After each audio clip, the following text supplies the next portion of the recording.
मैं डॉक्टर सीताराम चौधरी, राजनीति विज्ञान विभाग, राजकीय महाविद्यालय किशनगढ़ अजमेर।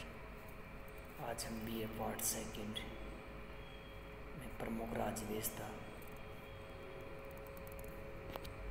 के एक महत्वपूर्ण टॉपिक पर इस वीडियो के माध्यम से चर्चा करेंगे। जापान की जो विधायिका है, जो कानून निर्मात्री सदन है, उसको डाइट कहते हैं। जैसे इंडिया के अंदर संसद है, वैसे ही वहाँ पे उसका नाम डाइट दिया गया। जापान एशिया के अंदर एक रिच कंट्री मानी जाती है, एक एडवांस कंट्री मानी जाती है। टेक्नोलॉजी के मामले में वर्ल्ड के अंदर बहुत बड़ी भूमिका में इनका स्थान है। द्वितीय विश्व युद्ध के बाद जिस तरीके से जापान के दो महानगरों को तहस नहस कर दिया गया, उसके बाद में जापान का एक नया संविधान अमेरिका के निर्देशन में बना, और उसी की बदौलत है कि जापान आज एक आर्थिक महाशक्ति के रूप में, एक तकनीकी महाशक्ति के रूप में उभर कर दुनिया के सामने है। जापान शांतिप्रिय देश है और हर साल प्राकृतिक आपदाएं आने के बावजूद भी जापान के नागरिक वहाँ के जो संविधान है, उस संविधान को ही एक देश के राष्ट्र के विकास में एक भूमिका मानते हुए उसके अनुसार चलते हैं। आज हम जापान की डाइट के बारे में चर्चा करते हैं। ब्रक्स के अनुसार जापान की डाइट गैर पश्चिमी देशों में सबसे प्राचीन और सबसे अधिक अनुभवी विधायिका है। 1889 के मेजी संविधान में साई डाइट में दो सदन थे, पीयर सभा और प्रतिनिधि सभा। और जापान का जो वर्तमान संविधान है, जो 1947 में बना, वो द्विसदनात्मक व्यवस्था अपनाया गया, प्रतिनिधि सदन और पार्षद सदन। संविधान के अनुच्छेद 41 के अनुसार डाइट राज्य की शक्ति का सर्वोच्च अंग होगी तथा वह राज्य की एकमात्र कानून निर्मात्री सदन माना गया उसको डाइट को, कि डाइट द्वारा बनाए गए कानूनों को कोई दूसरी सदन या जापान के अंदर कोई उसको चैलेंज नहीं कर सकता।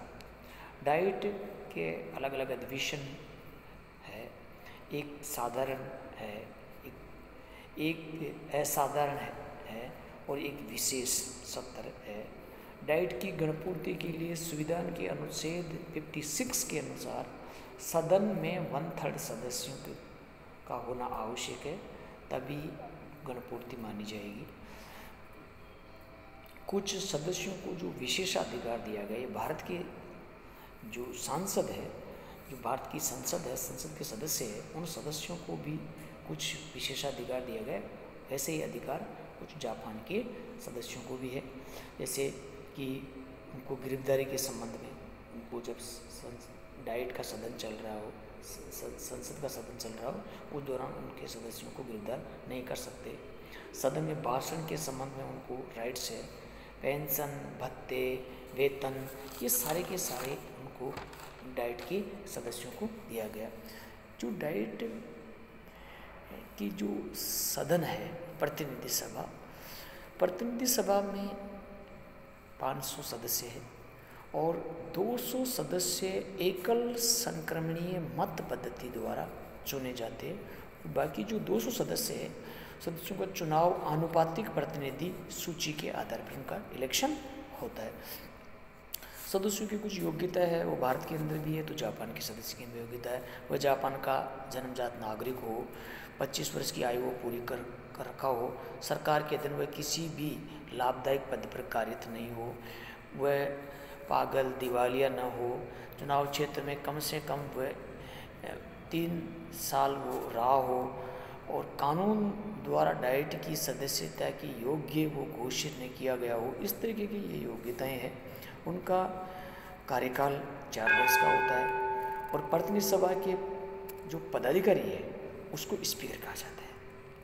दूसरा सदन है पार्षद सदन। उनके सदस्यों की संख्या 252 है। दो प्रकार के सदस्य प्रतिनिधि, जो निर्वाचित जिलों से चुने गए सदस्य और संपूर्ण राष्ट्र द्वारा निर्वाचित सदस्य। इनकी भी कुछ योग्यताएं हैं।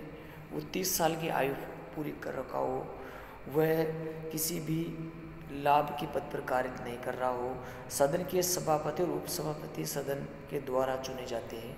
ये बहुत सारे इस तरह की योग्यताएं। डाइट की शक्तियाँ, कुछ पावर दिया गया है। जैसे इंडिया की जो पार्लियामेंट है उस पार्लियामेंट को कुछ पावर है, वैसे ही जापान की डाइट को भी पावर है।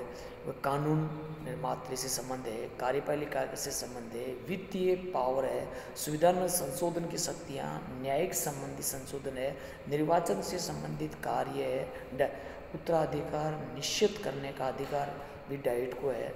डाइट सर्वोच्च राज्य मंच है, जन शिकायतों को दूर करने का कार्य, ये डाइट के प्रमुख कार्य। प्रतिनिधि सभा और पार्षद सभा, इन दोनों की में कुछ तुलना है, कंपेरेटिव कि पावर किसके पास ज़्यादा है, किसके पास कम है, कि किसका क्या। साधारण बहुमत के बारे में, वित्तीय क्षेत्र के बारे में दोनों में डिफरेंस है। प्रधानमंत्री के निर्वाचन के संबंध में है। कैबिनेट पर नियंत्रण किसका ज़्यादा प्रभावशाली है उससे संबंध है। न्याय के संबंध में संबंध है। और डाइट के कुछ जो डाइट के कार्य हैं, उन कार्यों का संचालन करने के लिए कुछ कमेटीज होती है, जैसे स्थायी समितियां जिसमें 16 सदस्य होते हैं, विशेष समितियां, विशेष कार्य तो गठन किया जाता है और जैसे वो कार्य पूरा होता है वो वापस समाप्त हो जाती है। संयुक्त सम्मेलन समिति, जॉइंट पार्लियामेंट कमेटी भी बोलते हैं इसको। संयुक्त विधायिका समिति, इसमें 18 सदस्य होते हैं। ये सारी की सारी समितियां पार्लियामेंट का काम को सुचारू रूप से चलाने के लिए बनाई जाती है। इस प्रकार जो जापान की जो डाइट है वो डाइट संपूर्ण जापान के कानून निर्मात्री सदन है, जिसके आधार पर जापान की डाइट ने जो कानून बनाया और कार्यपालिका ने जो कानून लागू किया और न्यायपालिका ने उन कानूनों को समय समय पर कि किस आधार पर कानून बने हैं, किस आधार पर लागू किए, ये एक संवैधानिक प्रक्रिया। तो जापान की ये जो डाइट है ये हमारे विद्यार्थियों के लिए बहुत इम्पोर्टेंट है। बीए पार्ट सेकंड के लिए भी है, कंपटीशन तैयारी करने वालों के बच्चों के लिए भी है। और जापान ने, जब जापान और इंडिया दोनों साथ साथ स्वतंत्र हुए, आज इंडिया की प्रोग्रेस कहाँ है और जापान की प्रोग्रेस कहाँ है, कहीं न कहीं हमारा जो संवैधानिक ढांचा है, हमारा जो संविधान है, हमारे नागरिकों का चरित्र है, हमारी जो दलीय पद्धति है, हमारे जो लीडर्स के डेडिकेशन है, हमारी जो गवर्नमेंट सर्वेंट है उनका डेडिकेशन है, ये सारे के सारे किसी भी राष्ट्र के विकास में एक महत्वपूर्ण योगदान है। और बाकी हम अगले टॉपिक पर और इस पर चर्चा करेंगे। धन्यवाद।